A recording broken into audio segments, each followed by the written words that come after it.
Job chapter 34. Then Elihu said, "Listen to me, you wise men. Pay attention, you who have knowledge." Job said, "The ear tests the words it hears just as the mouth distinguishes between foods. So let us discern for ourselves what is right. Let us learn together what is good." For Job also said, "I am innocent, but God has taken away my rights. I am innocent, but they call me a liar. My suffering is incurable, though I have not sinned." Tell me, has there ever been a man like Job with his thirst for irreverent talk? He chooses evil people as companions. He spends his time with wicked men. He has even said, "Why waste time trying to please God?" Listen to me, you who have understanding. Everyone knows that God doesn't sin. The Almighty can do no wrong. He repays people according to their deeds. He treats people as they deserve. Truly, God will not do wrong. The Almighty will not twist justice. Did someone else put the world in his care? Who set the whole world in place? If God were to take back his spirit and withdraw his breath, all life would cease and humanity would turn again to dust. Now listen to me if you are wise.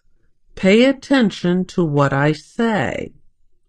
Could God govern if he hated justice? Are you going to condemn the Almighty Judge?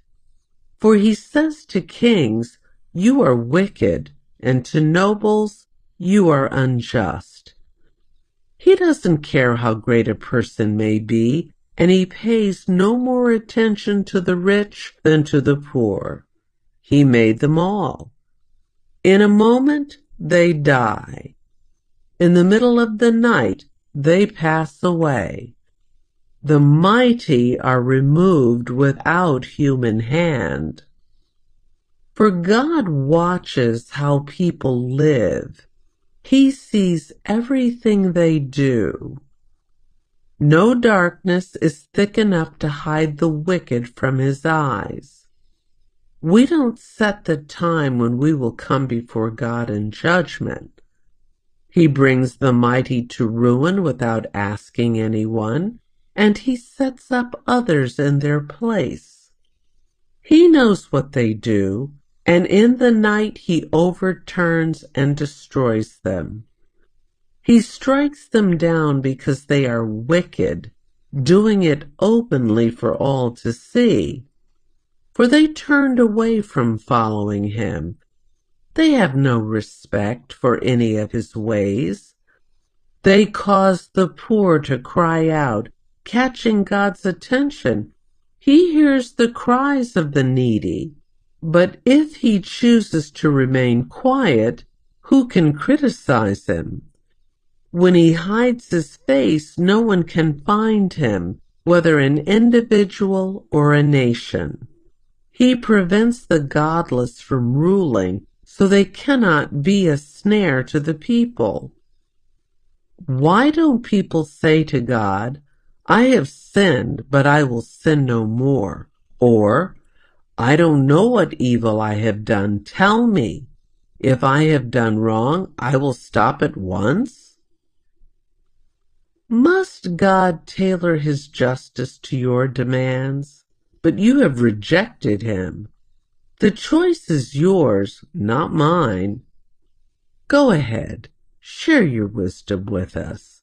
After all, bright people will tell me, and wise people will hear me say, "Job speaks out of ignorance. His words lack insight."